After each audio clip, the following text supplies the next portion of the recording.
السلام عليكم ورحمة الله وبركاته ودنا يتكبراتشو የሚዛን ሚዲያ ተከታታዮች ፕሮግራሙ ሚዛን ትንታኔ ላይ ነው የምትገኙት። በሚዛን ትንታኔ የተለያዩ የሀገር ውስጥና የባህር ማዶ የሆኑ ጉዳዮችን አንስተን በዚሁ መድረክ የምንወያይበት ወይንም በዚሁ መድረክ ሐሳባችንን የምንገልጽበት መድረክ ነውና በዛሬው ፕሮግራማችን ላለፉት 9 ወይንም 10 ቀናቶች ሲደረጉ የነበረው የኢራንና የእስራኤል ጦርነትን በተመለከተ በዛሬው ፕሮግራማችን ዳሰሳ የምናደርግ ይሆናል። አብራችሁን ቆዩ። ላለፉት 10 ቀናቶች በድንገት በተከሰተ የእስራኤል ጥቃት በቴህራን ላይ በከፈተችው ጥቃት የተለያዩ የኢራን ትላልቅ የኒውክሌር ኤክስፐርቶችና ትላልቅ የሚሊተሪ ጀነራሎችን መግደሏን የሚታወቅ ነው። ይህንን ተከትሎ የተለያዩ የጦርነት ያው በሁለቱም ሀገራቶች መካከል ጦርነት ተከስቶ በሁለቱም ሀገራት መካከል የጥቃት ምልልሶች ሲደረጉ ቆይቷል ማለት ነው ላለፉት 10 ቀናቶች ማለት ይቻላል። ዛሬ የምናነሳውም ይህንኑ የሁለቱ ሀገራት ጦርነት ጉዳይ ይሆናል ማለት ነው። ያው ጦርነቱ መንስኤው ምንድነው፣ አውቶካሙስ በምን መልኩ ሊቋጭ ይችላል የሚሉትን ጉዳዮችን አንስተን ነው የምንወያየው ማለት ነው። ከዛ በፊት ግን ያው ስለ ሀገራቱና አንዳንድ ጉዳዮችን ማየት ስላለብን ያው መንስኤዎቹን በዛው መነሻ ስለሚሆን ማለት ነው እነሱን አይተን ወደ መንደርደሪያችን የተንደረደረን እንመጣለን ማለት ነው። ያው ዛሬ የምናየው ምናልባት የመጀመሪያው አድርገን የምናየው ኢራንን ይሆናል። ኢራን ማለት ምናልባት በቆዳ ስፋቷ ሰፋ ያለ ከእስራኤል ሰፋ ያለች ሀገር ነች። እንደገና ደግሞ በህዝብ ብዛትም ደግሞ ኦልሞስት ከ100 ሚሊዮን በላይ ፖፑሌሽን ያላት ሀገር ነች። በቆዳ ስፋቷም እንዲሁ ሰፋ ያለ ሀገር ነች። በታሪክም ደግሞ ኢራንን ስናይ ረጅም ታሪክ፣ ባህል፣ ትውፊት ያላት የረጅም ታሪክ ባለቤት ነች። የራሷ ስልጣኔ ያላት ሀገር ነች። እጅግ በስልጣኔውም ረገድ በደንብ ራቅ ብላ የሄደች ሀገር ነች ማለት ይቻላል። የራሷ ማንነት ለረጅም ጊዜ ጠብቃ የኖረች ሀገር ነች ማለት ይቻላል ኢራን። በዚህም ሳቢያ በኢኮኖሚውም ሂደት ስናየው በኢኮኖሚም በሚሊተሪም በሌሎችም ጉዳዮች ጠንካራ አደረጃጀት ካላቸውም የዘመናችን ወይንም ሞደርን ስቴት ከተመሰረተ በኋላ ካሉት ሀገራቶች ውስጥ አንዷ ነች ማለት ይቻላል። ተሰሚነትም በዓለም ደረጃ ተፈሪነትም ተሰሚነትም ካላቸው ሀገራቶች ተርታ ትመደባለች ኢራን። ተጽዕኖ ፈጣሪም ነች ማለት ይቻላል።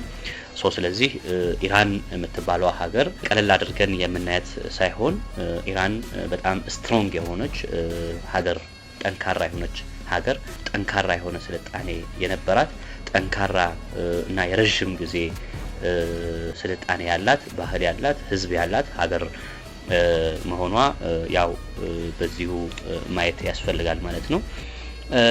ኢራንና የአሜሪካ እሰጥ አገባ ጅማሮ ምንድነው የሚለውን ምናልባት ኢራን ቅድም እንዳልነው ረጅም የራሷ ታሪክ ያላት ሀገር እንደመሆኗ መጠን በኢኮኖሚውም በሚሊተሪውም በተለያየ ዘርፉ እጅግ ጠንከር ያለ ተጽዕኖ የመፍጠር አቅም ያላት ሀገር ነችና ስፔሻሊ አሜሪካ በመካከለኛው ምስራቅ ላይ ያላትን እንቅስቃሴ በኢራን በኩል በአብዛኛው ይሁንታ የተሰጡ አይደለም። መካከለኛው ምስራቅ ኢኒሼቲቭ ምንድነው? አብዛኛው መካከለኛው ምስራቅ ላይ አሜሪካ የምታደርገው ዲስትራክሽን፣ የምታደርገው ስርቆት፣ ያንዳንዱ የተለያዩ ሚሊተሪ ኢንተርፌረንሶች የኢራንን ኢንተርናል ሰላምን የሚያናጉ በመሆናቸው በኢራን በኩል እምብዛም ሲደገፉ አይስተዋል። ምናልባት የኢራቅና የኢራን ጦርነት አንዱ መንስኤ አሜሪካ ነች ተብሎ በደንብ ማንሳትና ያንን ማውሳት ያስፈልጋል። መጨረሻ ያው ኢራቅ ያው በእነ አሜሪካ እጅ ብትወድቅም መጀመሪያ ግን የኢራንና የኢራቅን ጦርነት የቆስቋሽ በመሆን ትልቁን ሴታፕና ትልቁን ስራ የሰራችው በዚሁ አሜሪካ መሆኗን ይታወቃል። በዚህ ሰበብ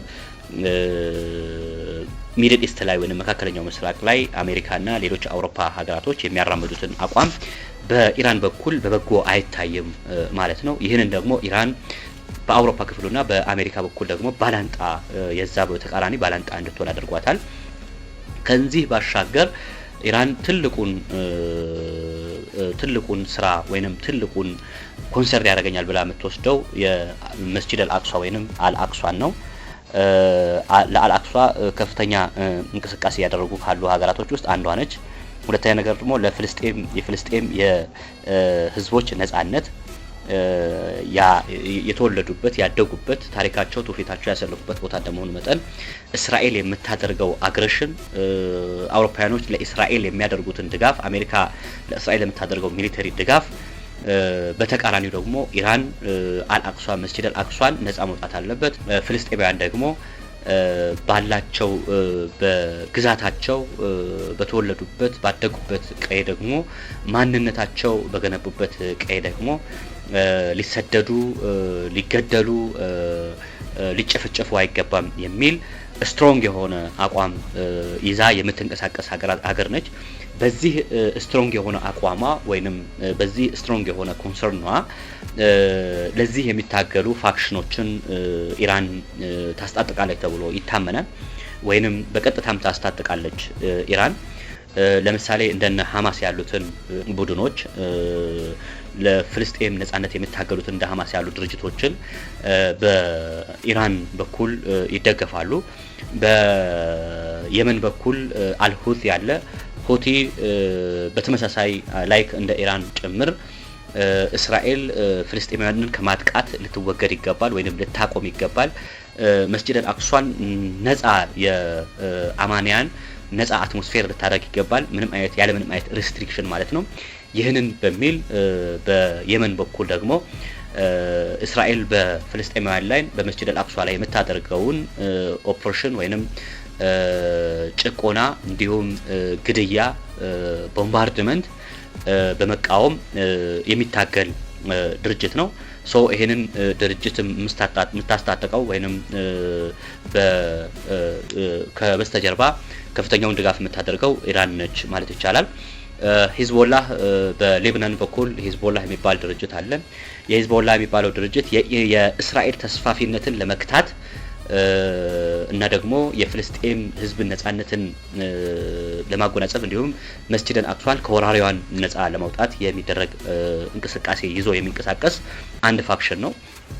የነን ፋክሽን ላለፉት በርካታ ዓመታት ከኢማም ሐሰን ነስራላህ ጨምሮ ድርጅቱ ሲቋቋም ጀምሮ ከፍተኛውን ድርሻ የዚህ እንቅስቃሴ ከፍተኛውን ድርሻ የምትወስደው ኢራን ነች ማለት ይቻላል። ኢራን የዚህ ቡድን ባክቦን ነች ወይንም የጀርባ አጥንት ነች ተብሎ ይታመናል።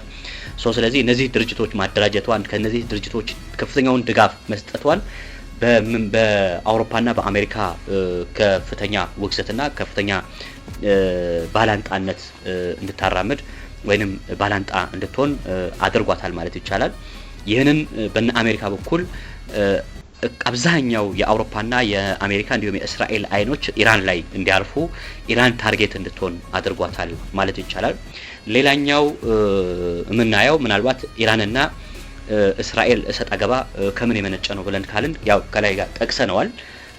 እስራኤል 1948 ላይ በአውሮፓ ስፔሻሊ በእንግሊዝ አማካኝነት የመካከለኛው ምስራቅ ላይ ወይንም ፍልስጤም ቴሪቶሪ ላይ እንዲሰፍሩ የተደረጉ አካላቶች ናቸው። እነዚህ አካላቶች መጨረሻ ላይ የፍልስጤምን ግዛቶችን ፍልስጤማውያንን በመግደል ካሉበት ቦታ ወይንም ከመኖርበት ቀዬ እየተባረሩ ዲስፕሌስ ያደረጉ በርካታውን አሁን ያሉበትን እስራኤል የምትባለዋን ሀገር እንዲመሰርቱ ሆኗል እና እቺን ሀገር ከተመሰረተችበት ጊዜ ጀምሮ መላው የሙስሊም ዓለም ለዚች ሀገር ሪኮግኒሽን አይሰጥም ይታወቃል።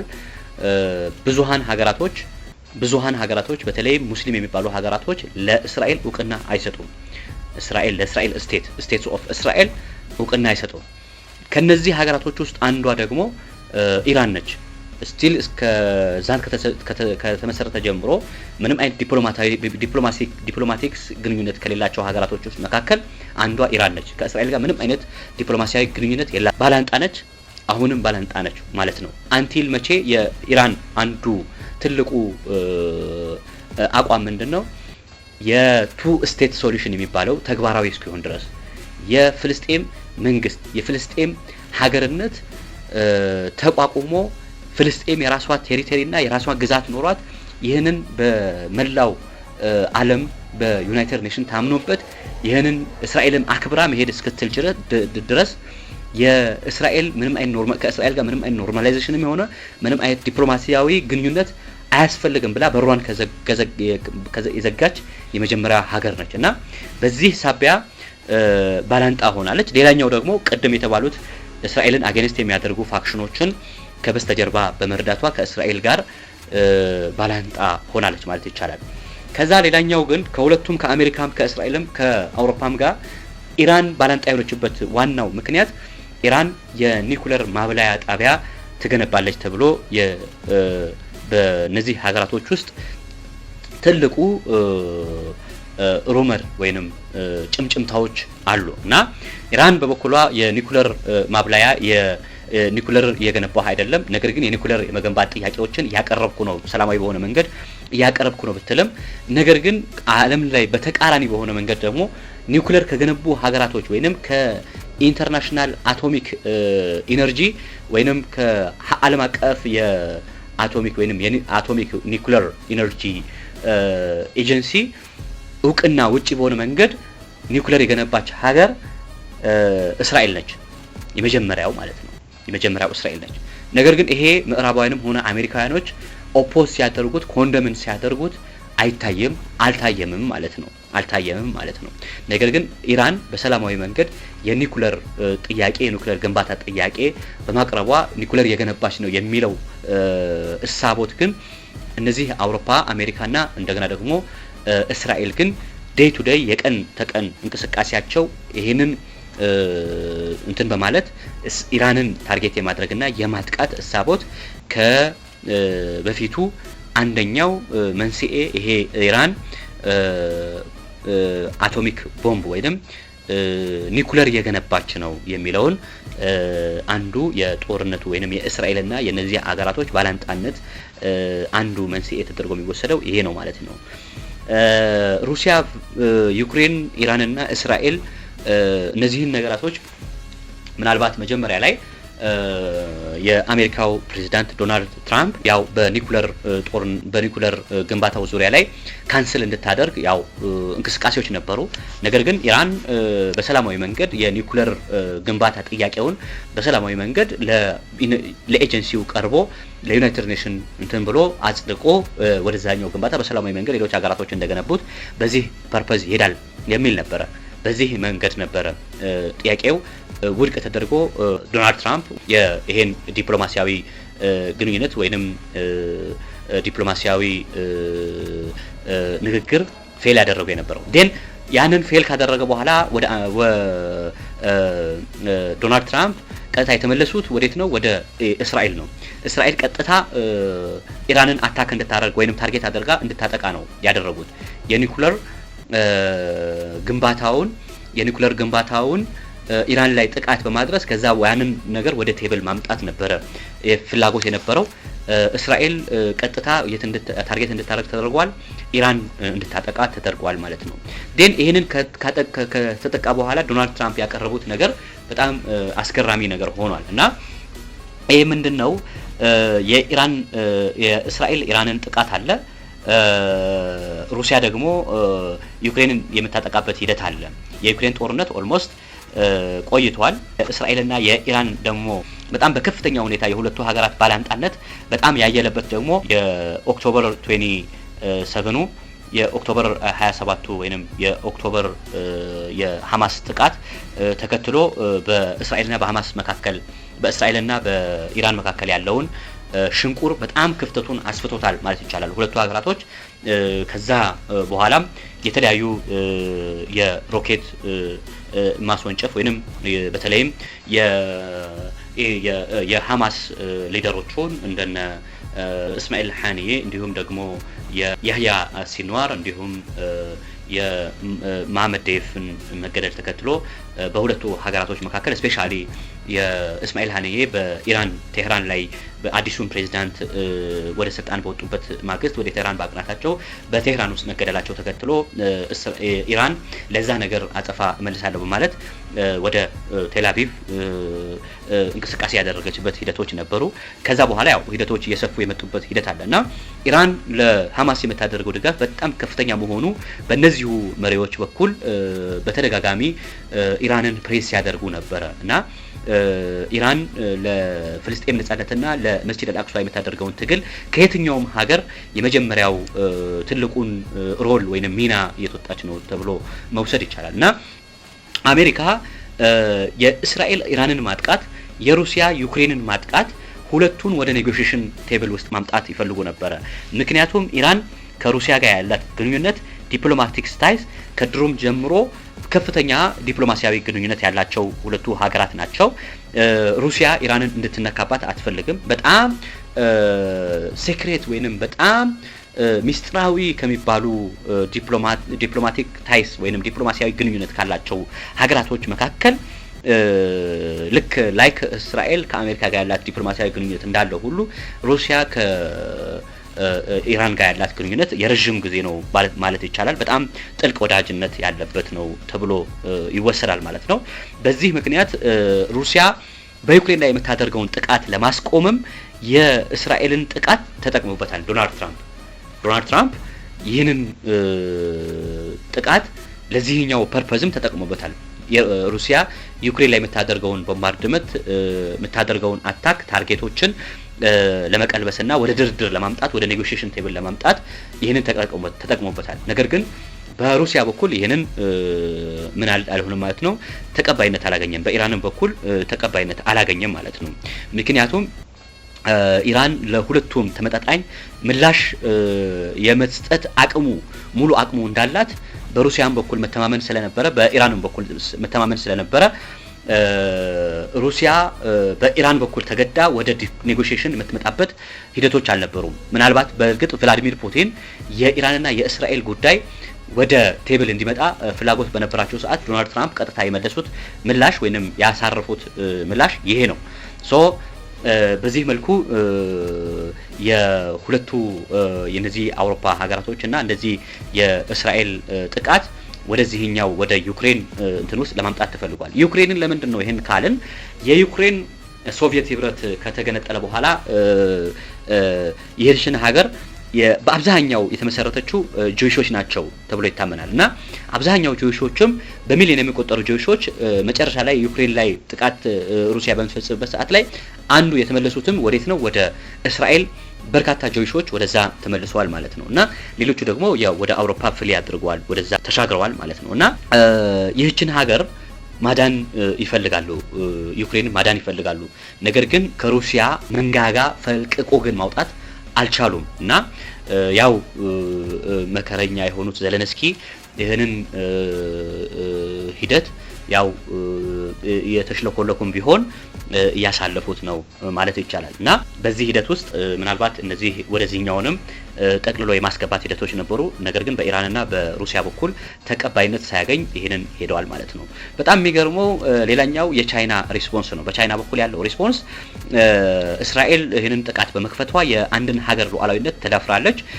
ኢራን በኢንተርናሽናል ሕግ መሰረት ሉዓላዊነቷን የጣሰውን ሀገር ታርጌት የማድረግና ምላሽ የመስጠት የመበቀል መብት አላት የሚል ስትሮንግ የሆነ ስቴትመንት ይዞ የወጣው የቻይና መንግስት ነው ማለት ይቻላል። ቻይና ልክ እንደዚሁ እንደ ሩሲያ ከሩሲያ ቀጥሎ ዲፕሎማቲክ ታይስ ካላቸው ስትሮንግ የሆነ ዲፕሎማቲክ ታይስ ካላቸው ሀገራት ውስጥ ወይንም ሪሌሽን ካላቸው ሀገራቶች ውስጥ አንዷ መሆኗ ይታወቃልና በተለይ በኢንፍራስትራክቸር በተለያዩ በልማታዊ በሆኑ ጉዳዮች ላይ እንዲሁም በተባሉት በጦር ግንኙነቶች እነዚህ ሀገራቶች ይገናኛሉ። በስፔሻሊ በብሪክስ ግንኙነቶች ውስጥም ልክ እንደዚሁ እነዚህ ሀገራቶች የጋራ የሆነ ጥምረት ያላቸው ሀገራቶች ናቸውና የእስራኤልን እና የአሜሪካን ጥቃቶች ካወገዙ ሀገራቶች ውስጥ ያው ቀዳሚ ሩሲያ፣ ኮሪያ እንዲሁም ሰሜን ኮሪያ ማለት ነው በኪም ጆንግ የሚመራው የሰሜን ኮሪያ ሌሎችም ሀገራቶች ያው የአሜሪካን እንቅስቃሴ የእስራኤልን እንቅስቃሴ ኮንደምን ካደረጉ ካወገዙ ሀገራቶች ናቸው ማለት ይቻላል። እና ከዛ በኋላ ምናልባት አሁን ይሄንን እስራኤልና አሜሪካ አውሮፓውያኖቹ ለምንድን ነው ኢራንን ታርጌት ያደረጉበት ምክንያት ብለን ካልን በሙስሊሙ ዓለም ላይ እነዚህ የአውሮፓ የአሜሪካና የእስራኤል ሀገራቶች የኮመን የሆነ ያላቸው ፐርስፔክቲቭ ምንድነው? ሙስሊሙ ዓለም ጠንካራ የሆነ ኢኮኖሚያዊ ሊሆን ይችላል፣ ፖለቲካዊ ሊሆን ይችላል፣ ሶሻል የሆነ አቅም ሊኖረው አይችልም ወይንም አቅም ሊኖረው አይገባም የሚል ስትሮንግ የሆነ በጣም ማለት ይሄ ከጥላቻም ነው ከአኒሞሲቲ በጣም ስትሮንግ ከሆነ አኒሞሲቲ የሚመነጭ ነውና ሙስሊሙ ዓለም እንዲህ አይነት አደረጃጀት ሊኖረው አይገባም የሚል ስትሮንግ የሆነ አቋም አላቸው፣ ፐርስፔክቲቭ አላቸውና ከዚህ ውስጥ ደግሞ ካየነው ኢስላሚክ ሪፐብሊክ ኦፍ ኢራን ቅድም ካልነው አክሷን ነፃ ከማውጣት ፍልስጤምን ነፃ ከማውጣት አሜሪካ መካከለኛው ምስራቅ ላይ የምታደርገውን ከፍተኛ ሚሊተሪ ኢንተርቬንሽንን ጨምሮ የምታደርገው አቢዩዝ መቆም አለበት ከሚል አንግል ትልቁ ትሬታቸው ስጋታቸው ኢራን አድርገው ወስደዋል እና ኢራን ጠንካራ ሆና መውጣቷ ኒኩለር መታጠቋ ለነዚህ ሀገራቶች ስጋት በመሆኗ ሁሌም ሙስሊም ሀገራቶች ጠንክረው ሲወጡ መመታት አለባቸው የሚል ኮመን ኮንሰንሰስ አላቸው። እነዚህ አውሮፓ ሀገራቶች ኮመን የሆነ ፐርስፔክቲቭ አላቸው። ስለዚህ በዚህ አንግል ስናየው ኢራን ከሌሎች ሀገራቶች ካየነው ከሌሎች ሀገራቶች ጠንካራ የሆነ ህዝብ ያላት ጠንካራ ሚሊተሪ ያላት ጠንካራ ኢኮኖሚ አደረጃጀት ያላት ሀገር እንደመሆኗ መጠን በእነዚህ ሀገራቶች ምን ውስጥ ገብታለች? አይን ውስጥ ገብታለች ተብሎ ይወሰዳል እና አንዱ መንስኤ ኢራን ጠንከር ብላ መውጣቷ የነዚህ ሀገራቶች ኢላማ እንድትሆን አድርጓታል ማለት ይቻላል እና ሁሌም እነዚህ ሀገራቶች ሙስሊም የሆኑ ሀገራቶችን ጠንከር ብሎ ሲወጡ የመድፈቅና በዛው በተለያየ ነገር ሌብል በማድረግ ቴሮሪስት በማድረግ ሌሎችን ሀገራቶች ትወራለች ላይክ ሳዳም ሁሴንን ሲያደርጉ እንደነበረው ማለት ነው። ሳዳም ሁሴን ላይ ሲያደርጉ የነበረው ዓለም ሊወር ነው፣ ዓለምን ሊያንበረክከው ነው፣ ጂሃድ ሊያነሳሳ ነው ብሎ በርካታ ሀገራቶችን ኔቶ ጨምሮ የአሜሪካ እንትኖችን ከተሰባሰቡና 40 ሀገራቶች የአረብ ሀገራቶች ከተሳተፉ በኋላ መጨረሻ ላይ ግን ልክ እንደነ ቶኒ ብሌር ያሉትን እዛ ላይ ተሳታፊ የሆኑ ሀገራቶች ተሳታፊ የነበሩ መንግስታቶች መጨረሻ ላይ የተጸጸቱበትና ትክክል እርምጃቸው ትክክል እንዳልነበርና በሚስ ኢንፎርሜሽን የገቡበት እንደነበረ በደንብ ተናግረዋል እና ይሄን ሚስ ኢንፎርሜሽን የሚያደርጉት ደግሞ ጥቂት የሆኑ የአሜሪካ የእስራኤል ምኖች ናቸው ማለት ነው ኮንስፒሬሲውን የሚሰሩት አካላቶች ናቸው ማለት ይቻላል እና ልክ እንደዚሁ ኢስላሚክስ ሀገራቶች በዚህ መልኩ ማዳከም እና እስላማዊ መንግስቶችን በዚህ መልኩ ማዳከም ኢኮኖሚያቸው እንዲላሽቅ ማህበረሰባቸው የተለያየ የኢኮኖሚ መዋዠቅ ውስጥ እንዲገባ ነው። ዋትስ ኔክስት ታርጌት የሚለውን ደግሞ ከዚህ አንገል ተነስተን ዋትስ ኔክስት ታርጌት ኦፍ እስራኤል አሜሪካ ኤንድ ኢሮፕ ብለን ካየን ምናልባት ቀጣዩ ታርጌት ምናልባት በአጭሩ ሬሴፕ ታይፕ ኤርዶጋን የቱርኩ መሪ ሬሴፕ ታይፕ ኤርዶጋን በስነ ስርዓት ያስቀምጡት ይመስለኛል። ኢራን ላይ የተደረገው ድርጊት ኔክስት ላይ ወደኛ የሚመጣ ወይንም ወደኛ የኢላማ ያደረገም ቀስት ነው ብለዋል በስነ ስርዓት። ስለዚህ የኢራንን ጉዳይ ከጨረሱ በኋላ ኢራንን ካዳከሙ በኋላ የኢራንን ያላትን ፓወር ካሳጡ በኋላ ዋትስ ኔክስት የሚለው ስንጠይቅ ኔክስት ታርጌት ቱርክ ልትሆን ትችላለች ማለት ነው። ኔክስት ታርጌቷ ቱርክ ልትሆን ትችላለች። ከዛ ኔክስት ታርጌት ደግሞ ማን ልትሆን ትችላለች ብለን ስናስብ በዚሁ በኢስላማዊ እንትኗ የምናቃት ፓኪስታንን ኒኩለር አላት፣ የኒኩለር ባለቤት ነች። ነገር ግን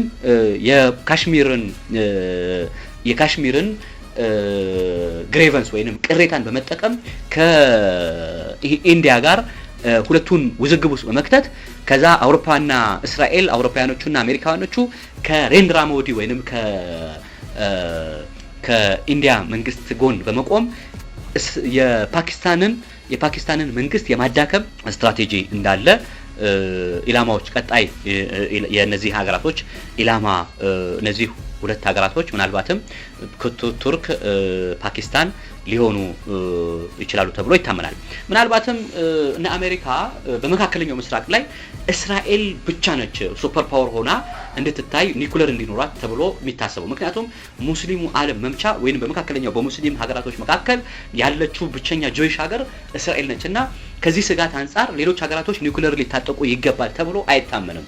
በኢኮኖሚም አፈርጥሙ ራሳቸውን ፈርጠም አድርገው ጠንካራ ሶሳይቲን፣ ጠንካራ ኢኮኖሚ፣ ጠንካራ ሚሊተሪ እንዲኖራቸው አይፈለግም። ምናልባት አሜሪካ ባለፈው ላይ ከዚህ ቀደም ግብጽን ስታስታጥቅ ነበረ። የግብጽ መንግስት ሚሊተሪ አብዛኛውን ፋይናንስ ስትሸፍን የነበረችው አሜሪካ ነበረች። ነገር ግን አሜሪካን ኦፖዝ በማድረጓ የአሜሪካ መንግስት ከግብጽ ላይ የምታደርገውን የሚከፍለውን የነበረውን ክፍያ አቁሞታል ማለት ነው። ስለዚህ ቀስ እያለ ለነሱ ድጋፍ ሲኖር ድጋፍ በአንድ ሳይድ የመደገፍ በሚሊታሪም በሌላም ጉዳይ የመደገፍ ኢኮኖሚካሊ ፋይናንሻሊ የመደገፍ ነገር ይኖራል። ከነሱ በተቃራኒ ደግሞ አቋም የሚይዙ ሀገራቶችን ደግሞ ሲያደርጉ የነበሩትን ድጋፋቸውን የማቋረጥና ከት የማድረግ በተቃራኒ የመቆም ነገራቶችን ታያላቸው ማለት ነው። ምናልባትም አሜሪካ ላለፉት በርካታ አመታቶች ያው በተለይ በሳዑዲ አረቢያ የሳዑዲ ንጉስ ሳዑዲ እንቅስቃሴ ከተጀመረ ጀምሮ በእንግሊዝና በእነ አሜሪካ በኩል ድጋፍ ከፍተኛውን ድጋፍ ሲደረግ ነበር። ነገር ግን ልክ አሜሪካ በእነዚህ ሀገራቶች ከኢራን ሱኒውና ሺአውን ብሎ ዲቫይድ በማድረግ ሱኒውን ዓለም ምን ስታደርግ በማሞኘት ነበረ? ኒኩለር እናስታጥቃችኋለን፣ ኢራንን በደንብ ኮምባት ለማድረግ ወይንም ኢራንን አጌንስት ለማድረግ ኒኩለር እናስታጥቃችኋለን ወይንም የኒኩለር ፋሲሊቴሽን ግንባታዎች እንድታከናውኑ እንፈቅዳለን የሚል የረጅም ጊዜ ምንድነበረ ዝም ብሎ ዲስኩር ወይንም መሬት ላይ ያልወረደ ታንጀብል ያልሆነ ምንድነበረ ማለት ነው ቃል የመግባት ወይንም ቃል ብቻ የሆነ ንግግሮች ነበሩና ምናልባት የመሐመድ ቢን ሰልማን መንግስት ከመጣ በኋላ የሳዑዲና የሳዑዲ አረቢያና የአሜሪካ እንትን አፕሮች ወይንም ዲፕሎማሲያዊ ግንኙነት ካያችሁ ትንሽ በጣም ልል የሆነ የመጣበት ሂደት ካያችሁ አንዱ ይሄ ነው። ሳዑዲ አረቢያ አሁን ስቴፓ ኦልሞስት ብዙ ነገር ፓራዳይሟ እየቀየረች በአውሮፓ በኩል ዲዛይን ተደርጎ የነበረውን የሃይማኖት አስተምህሮ ጨምሮ በርካታ ነገራቶችን በመቀልበስ ራስዋን እንደገና በድጋሚ ኒውትራል የሆነችውን ሳዑዲ አረቢያ ወይንም ሁሉን አካታች የሆነችውን በመዝሃብ በሌሎችም በዋሃቢዝም ታጥሮ የነበረውን የሳዑዲ አመለካከት ሁሉንም አይነት ባማከለ መልኩ ሁሉንም አይነት መዝሃብ ሁሉንም አይነት ማህበረሰብ ባማከለ ባቀፈ መልኩ ለሁሉም ክፍት የምትሆንበት ሳዑዲ አረቢያ የማድረጉን እንቅስቃሴ ሞደርናይዝ የማድረጉን እንቅስቃሴዎችን ሄዷል በመሐመድ ቢን ሰልማን በኩል። ይሄ አንዱ አውሮፓው ዲዛይን አድርጎት የነበረውን ነገር ክራክ የማድረግ ስራ ሰርቷል። ሁለተኛው ሳዑዲ አረቢያ በመካከለኛው ምስራቅ ላይ የእስራኤልን ከፍተኛ እንቅስቃሴ ለማምከን ኒኩለር መታጠቅ አለባት። አንደኛ ትሬት ነው። በአንድ በኩል አሜሪካ የምታቀርበው ያንቺ ጠላት ኢራን ነች የሚል ነው። ነገር ግን ሳዑዲ አረቢያ አሁንም በመካከለኛው ምስራቅ ላይ አንዱ ትሬት ኢራን ብቻ ሳይሆን እስራኤልም የሳዑዲ አረቢያ ወይንም የቀጠናው ስጋት ነች ተብሎ ይታመናል እና ይህንን ስጋት ለመቅረፍ ወይንም ሳዑዲ መካከለኛው ምስራቅ ጠንካራ ለማድረግ በመካከለኛው ምስራቅ አትሊስት ቢያንስ ሳዑዲ አረቢያ ኒኩለር መታጠቅ አለባት ወይንም የኒኩለር እንቅስቃሴው አሜሪካ ድጋፍ መስጠት አለባት ወይንም እንዲሰራ ፍቃድ መስጠት አለባት ሲባል አሜሪካ ያኔ መሸሽ ጀመረች ማለት ነው። ድንገት ተነስታ አሜሪካ እንደውም ጀማል ካሾጊ የሚባለውን አሜሪካን ሲቲዝን የሆነውን እንትን በተገደለበት ወቅት ላይ በአሜሪካና በሳዑዲ አረቢያ መንግስት መካከል ከፍተኛ የቃላት ውርወራዎች ነበሩና ይህንን ምን አድርገውታል ማለት ነው። ዲፕሎማሲው እየተሸረሸረ መጥቷል። ሌላኛው ምናልባት ካያችሁ የሳዑዲ አረቢያ በየመን ላይ የምታደርገውን እንቅስቃሴ የገታችው ይህንን የፖለቲካል ፓራዳይም ሺፍት ካደረገች በኋላ ነው። የሆነ ያህል የሐሳብ ለውጦች ካመጣች በኋላ ነው። የመን ላይ የሁሲን እንቅስቃሴ በከፍተኛ ሁኔታ ስትመታ የነበረችው ሳዑዲ አረቢያ ከኢራን ጋር ዲፕሎማሲያዊ ግንኙነቷን ፈጠረች። ዴን ከሁቲ ጋር ደግሞ ሰላማዊ የሆነ እንቅስቃሴዎች ማድረግ ጀመረች። ይሄን ሁሉ መካከለኛው ምስራቅ ላይ የመጣው ምንድነው? አሜሪካ የተባለችዋን ሀገር እስራኤልን የሚቀናቀን እስራኤልን ሊቀናቀን የሚችል ሌላ ሀገር ሊመጣ እንደማይችል ወይንም ፍላጎት እንደሌላቸው ማሳያ ከሆነ በኋላ የመካከለኛው ምስራቅ ላይ ያለው የሳዑዲ አረቢያ እንቅስቃሴ በዚሁ አቅም ምናልባት በሚፈለገው ልክ ባይሆንም ይሄን ግን አትሊስት በሆነ ያህል መንገድ ሼፕ ለማድረግ እንዲሞክሩ አድርጓቸዋል ማለት ነው። እና ዋናው የአውሮፓውና የሌላው ክፍል ዋናው ኢንቴንሽን ወይንም ዋናው ንያቸው ዋናው ፍላጎታቸው እስራኤል የተባለች ሀገር መካከለኛው ምስራቅ ላይ ፈላጭ ቆራጭ ሆና ምትፈልገውን ምትገልበት ምትፈልገውን ምታፈናቀልበት ምትፈልገውን ምታስርበት ምትፈልገውን ዲስትራክሽን ምትፈጽምበት ወይንም ምታወድምበት ማንዴት የተሰጣት ብቸኛ የመካከለኛው ምስራቅ ሀገር ሆና ሱፐር ፓወር ሆና እንድትወጣ ነው ማለት ነው የነዚህ ሀገራቶች ፍላጎት። ኢራንንም የመምታቱ አንዱ ዋናው የአሜሪካ ከበስተጀርባ ሆና የመምታቱ እንትን አንዱ ይሄ ነው። ከእስራኤል ከሰሞኑ የእስራኤል ከ10 ቀን በፊት ወደ ኢራን የማስወንጨፍ ኢራንን የመምታት የኒኩለር ሳይንቲስቶችን የመግደልና ጀነራሎችን የመግደል ከበስተጀርባ የነበረው አካል ማን ነው ከተባለ አሜሪካ ለመሆኗ የኢራን የውጭ ጉዳይ ሚኒስትር በትክክል አስቀምጠውት ነበረ። ከዛ በኋላ ደግሞ ድጋሚ የኢራንን የአየር ክልል እስራኤል ካጸዳች በኋላ የአሜሪካ ፔንታገን እንዳወጣው መረጃ መሰረት በማድረግ አሜሪካ ኢራን ላይ ጥቃት ፈጽማለች። ይህንንም ዩናይትድ ኔሽን ጨምሮ ሌሎችንም ሀገራቶች ያስቆጣ ወይንም ሌሎችንም ሀገራቶች ያወገዙት ድርጊት ሆኗል ማለት ነው። ይህንን በደንብ ተብሏል። ነገር ግን በዚህ ጦርነት ምናልባት ምንድነው ሊያመጣው የሚችለው አውትካሙ ብለን ካየን ምናልባት ኢራን ምናልባት ብዙ የዘይት ክምችት ሊያልፍበት የሚችለውን ካናል መዝጋቷን ተከትሎ በርካታ በዓለም አቀፍ ደረጃ ላይ ትሬቶች ወይም ስጋቶች ፈጥሮ ነበረ። ይህንን ደግሞ ምናልባት የኢኮኖሚ መቃወስ ዓለም ላይ አሁን እንደውም በጦርነቱ ምክንያት በዩክሬን በእስራኤልና ፍልስጤም እንደዚሁም በሂዝቦላ እንዲሁም በሁቲ በኩል ባለው በሬድ ሲ በኩል ያሉ የተለያዩ የተገቱ የኢኮኖሚ ቀውሶች አሉና እነዛን ቀውሶች በድጋሚ እስካሌት ያደርጓል ተብሎ በከፍተኛ ሁኔታ ስጋት ውስጥ ከቶ ነበርና ከዚህ አንፃር ያው የዚህ ነገር ደግሞ ዋናው የዚህ የኢኮኖሚ ጠባሳ ወይንም የዚህ ጦርነት ዋናው ትልቁ ተጎጂ ይሆናል ተብሎ ሲታሰብ የነበረው አፍሪካውና ያው ምናልባት ሚድል ኢስቱ አካባቢ ያለው አካል ነው ተብሎ ይታሰብ ነበር። ነገር ግን ወደ አውሮፓውም ጭምር ጉዳት ያሳድራል ተብሎ ነበር የሚታሰብ የነበረው። በዚህ ጦርነት ምናልባት እስራኤል የተለያዩ ሳይንቲስቶችን ገድላለች። ነገር ግን ኢራን በዚህ ጦርነት ከፍተኛውን አይደፈሬ የትልቁን ስራ ሰርታለች ተብሎ ይታመናል። እስራኤልን ማን ይደፍራታል? ምናልባትም በስድስቱ ቀን ጦርነትን ሊያስታውስ የሚችል የአረብ እስራኤል የስድስቱ ቀን ጦርነት የሚታወስ ነው። አረቦች ምን ያህል በስድስት ቀን ውስጥ እስራኤል አንኮታኩቷ አረቦችን ያንበረከከችበትን ሂደት ነበርና ከዚህ አንፃር ኢራን በዚህ በ10 ቀን ጦርነት ውስጥ አረብ በ6 ቀን ነው። በ10 ቀን ውስጥ ኢራን እስራኤላውያን ፍልስጤም ላይ ሲያደርጉትን ጋዛ ላይ ሲያደርገው የነበረውን ዲስትራክሽን ሲያደርገው የነበረውን ዲስፕሌስመንት አንዳንዶቹ በሲፕረስ በኩል የእስራኤል ዜጎች ሀገራቸውን ጥለው ለመውጣት ጭምር በፕሌን ሲሳፈሩ ታይቷል እና ይሄንን የሚያክል ትልቅ ከፍተኛ ክራይሲስ እስራኤል ላይ መፍጠር ችላለች እና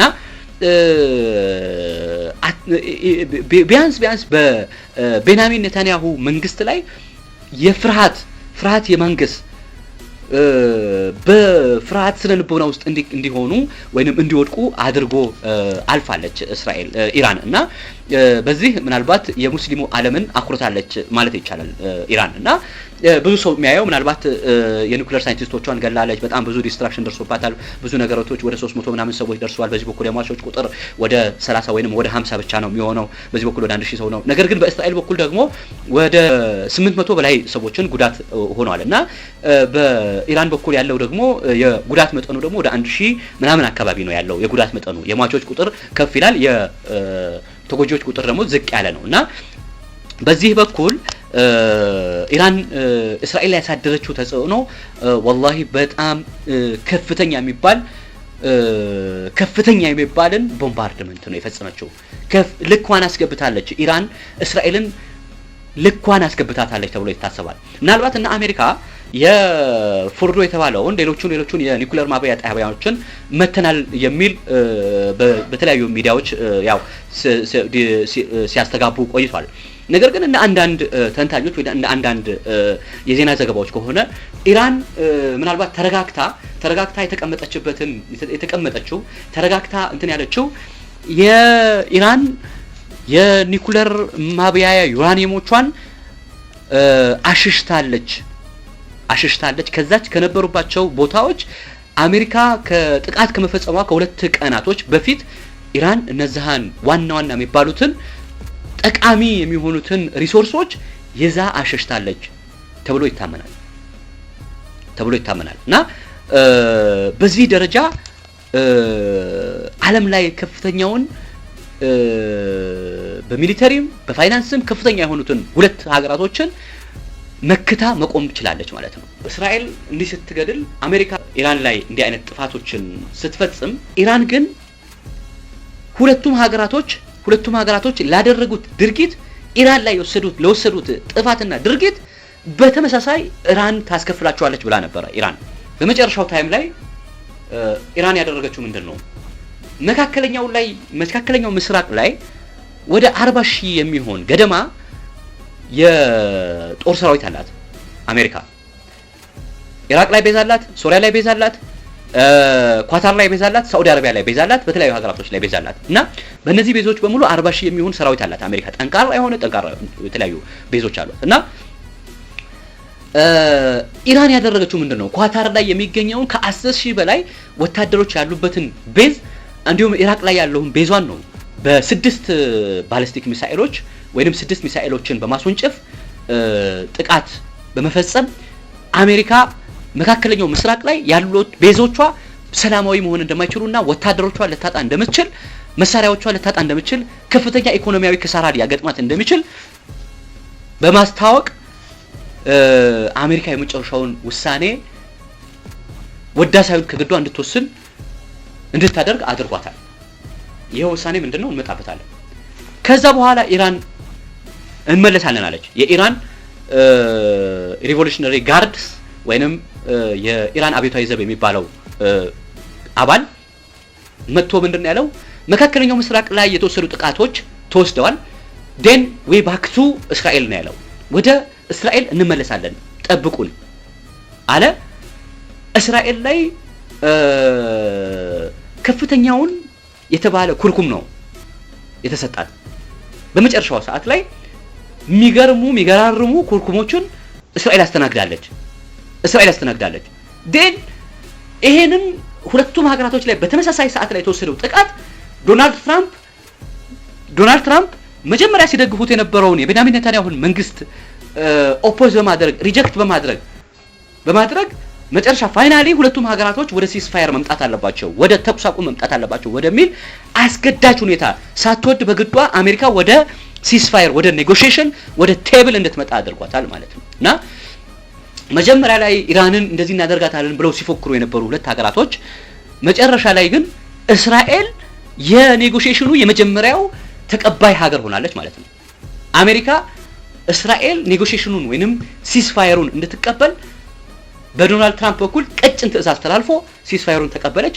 እንደውም ኢራን በጣም በከፍተኛ ስነ ልቦና ሲስፋየሩን ቆይ ላስብበት ዲናይ በማድረግ ቆይ ላስብበት ካለች በኋላ የመጨረሻውን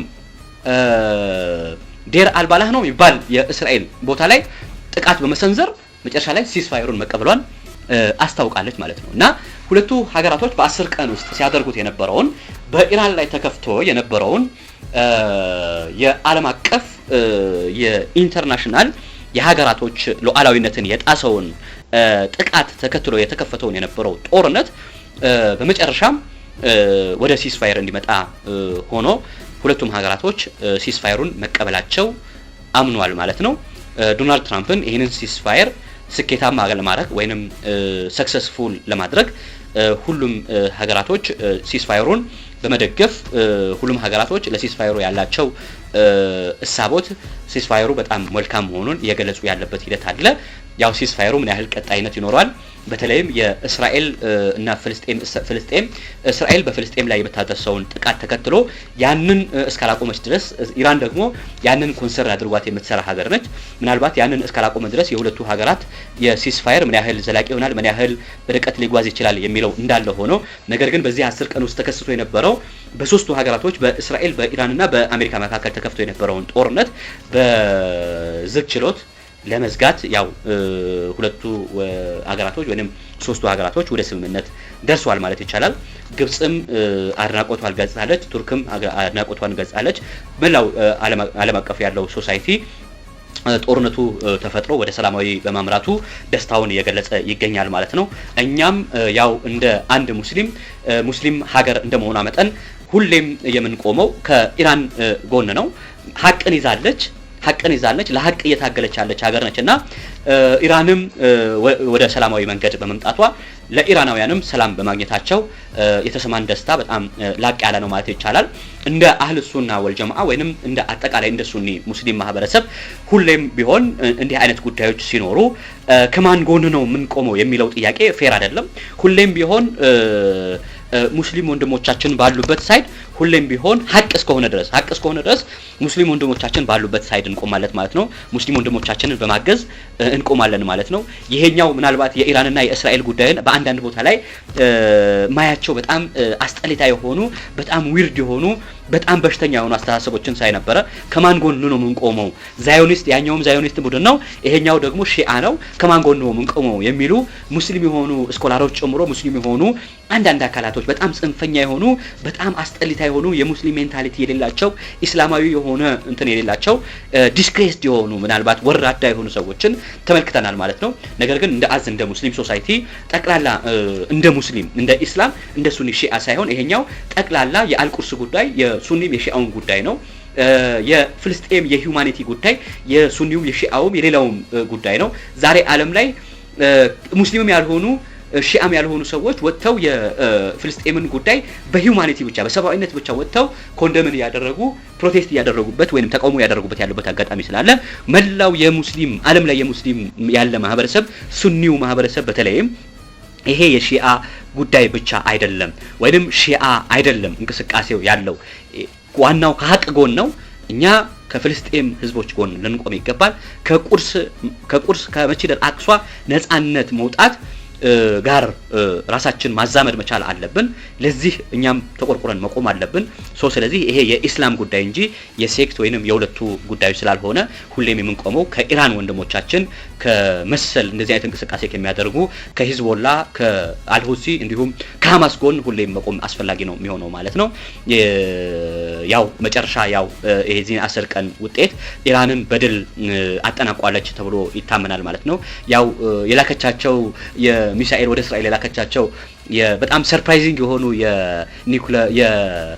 የሚሳኤል ቶክሶችን ምን አይነት አርቲስቲክስ የሆኑ እንቅስቃሴዎች እንዳሉ ሆነው በጣም አስቂኝ በጣም ፈኒ የሆኑ እጅግ በጣም አንዳንዴ ስድቦችም ጭምር አርቲስቲክ በሆነ መንገድ ኢራን ተጠቅማለችና በቃ ይሄንን የ10 ቀኑ ሂደት ኢራን ሺ ኢዝ ቪክቶሪየስ በጣም ድል አድራጊ ነች ብሎ መውሰድ ይቻላል። ድል ለኢራን ሰክሲድ አድርገዋለች ብለን ነው የምናምነው። ዛሬ በኢራንና በእስራኤል መካከል ለ10 ቀን የተካሄደው ጦርነትን ተከትሎ የነበረን ቆይታ የነን ይመስላል። በሌሎች የዓለም አቀፍም እንዲሁም የሀገር ውስጥ ጉዳዮች እስክንመለስ ወሰላሙ አለይኩም ወራህመቱላሂ ወበረካቱ።